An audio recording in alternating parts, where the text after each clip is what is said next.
नमस्कार, आज आपण पाहणार आहे कोल्हापूरचे टॉप 5 गँगस्टर। कोल्हापूर एक ऐतिहासिक शहर, छत्रपती शिवाजी महाराजांची भूमी, पण या पवित्र मातीवर काही कुख्यात गुन्हेगारांनी आपली दहशत माजवली होती। आज आपण जाणून घेणार आहोत कोल्हापूरमधील टॉप 5 गँगस्टर आणि त्यांच्या गुन्हेगारी जगातील कथा। नंबर 5 वर आहे राजू तकवाले, सट्टेबाजी आणि तस्करीचा किंग। सट्टेबाजी, तस्करी, बेकायदेशीर व्यवसाय या सर्वांमध्ये राजू तकवालेचा मोठा हात होता। त्याने कोल्हापूरमध्ये अनेक गैरधंदे चालवले। अखेर पोलिसांनी मोठी मोहीम राबवून त्याला अटक केली आणि त्याच्या गुन्हेगारी कारवायांना पूर्णविराम दिला। नंबर 4 वर आहे गणेश गवडे।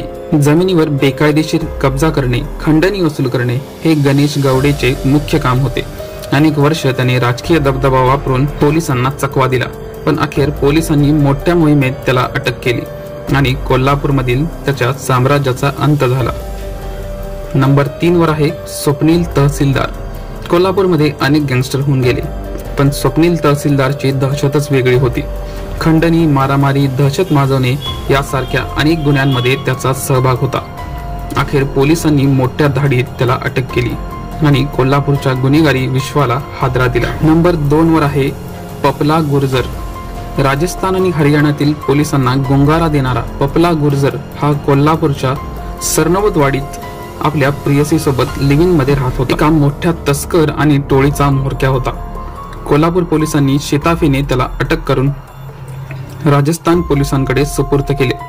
त्याच्या अटकेने कोल्हापूरमध्ये मोठा चर्चेचा विषय निर्माण झाला होता। नंबर 1 वर आहे श्यामलाल पुनिया। राजस्थानच्या कुख्यात लॉरेन्स बिश्नोई टोळीचा प्रमुख श्यामलाल पुनिया। कोल्हापूरमध्ये कोण विचार करेल की हा गुन्हेगार राहतोय, पण पोलिसांना मिळालेल्या गुप्त माहितीनुसार किनी टोल नाक्यावर त्याला अटक करण्यात आली। तो सुपारी घेत खून करायचा आणि मोठ्या टोळ्यांशी त्याचे संबंध होते।